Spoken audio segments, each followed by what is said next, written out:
परिचय। अविनाश पार्क में दौड़ रहा है। वह कुछ बुजुर्ग व्यक्तियों को योगा करते हुए देखता है। वे पहले एक लंबी सांस लेते हैं और फिर उसे अंदर खींचते हैं।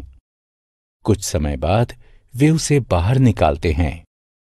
उसे सांस अंदर लेने तथा बाहर निकालने के इस तरीके को देखने में मजा आ रहा है। उसके बाद वो ढोल की आवाज सुनता है, जिसके पास ही में एक व्यक्ति उसे बजा रहा है। ढोल की धुनें भी एक तालबद्ध पैटर्न का पालन करती हैं। बच्चों, इस पाठ में आप पैटर्न के बारे में विस्तार से जानेंगे। आओ सीखें। आकृतियों तथा संख्याओं में पैटर्न को पहचानना। आकृतियों तथा संख्याओं को मिलाकर पैटर्न को पूरा करना। पैटर्न को समझना। छल्लों के इस विन्यास को देखें।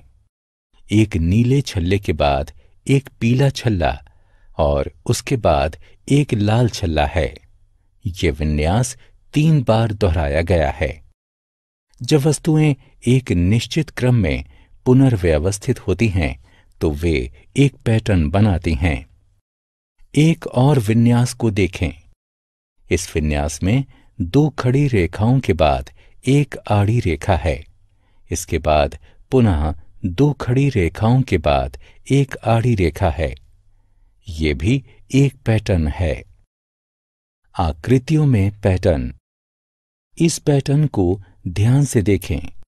एक आकृति पहले आड़ी स्थिति में और बाद में खड़ी स्थिति में रखी है। ये स्थितियां अनेक बार इसी क्रम में दोहराई गई हैं। अब इन त्रिभुजों तथा वृत्तों के विन्यास को देखें। क्या हम इसे एक पैटर्न कह सकते हैं? नहीं, हम ऐसा नहीं कह सकते, क्योंकि आकृतियां एक निश्चित क्रम में नहीं दोहराई गई हैं। प्रकृति में पैटर्न। अपने चारों तरफ देखने पर आप प्रकृति में अनेक पैटर्न पाएंगे। इस गुलाब के बगीचे को देखें। माली ने गुलाबों को एक प्रक्रम में लगाया है। यहां लाल गुलाबों के एक जोड़े के बाद एक सफेद गुलाब है। इन इंद्रधनुषों को देखें। प्रत्येक इंद्रधनुष में रंग एक ही क्रम में होते हैं। संख्या पैटर्न। संख्याओं में भी पैटर्न हो सकता है। आओ हम इसे देखें। 1, 3, 5, 7, 9, 11, 13, 15। ये संख्याएं एक सी नहीं हैं, फिर भी हम इन्हें एक पैटर्न में कह सकते हैं। क्या तुम बता सकते हो ऐसा क्यों? जी हां, एक दूसरे के आगे तथा पीछे वाली किन्हीं 2 संख्याओं का अंतर समान है। आओ हम संख्या के एक अन्य पैटर्न को देखें। 5, 10, 15, 20, 25। क्या आप बता सकते हैं कि इन संख्याओं का विन्यास क्यों एक पैटर्न है?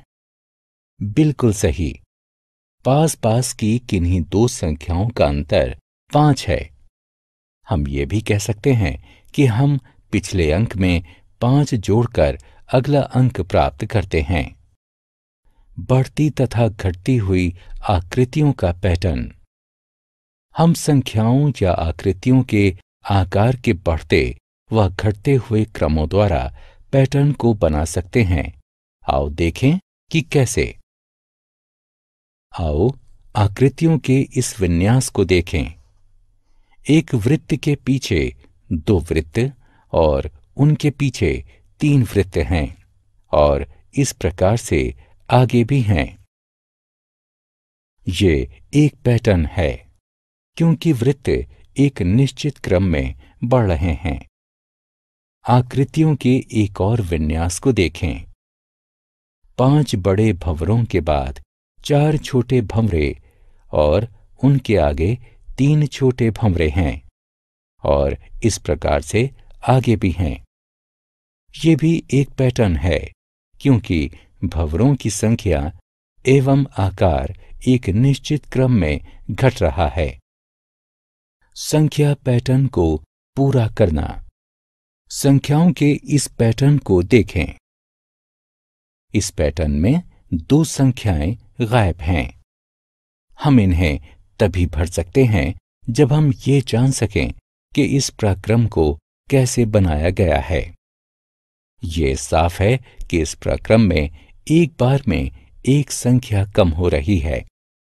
उल्टी गिनतियों की सहायता से हम गायब संख्याओं का पता लगा सकते हैं। 12, 11, 10, 9, 8, 7, 6, 5।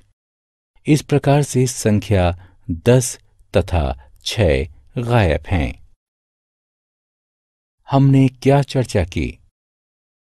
जब वस्तुएं एक निश्चित क्रम में पुनर्व्यवस्थित होती हैं तो वे एक पैटर्न बनाती हैं।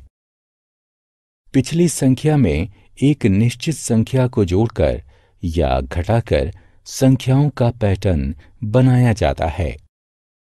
संख्याओं या आकृतियों के आकार के बढ़ते व घटते हुए क्रमों द्वारा पैटर्न को बनाया जा सकता है।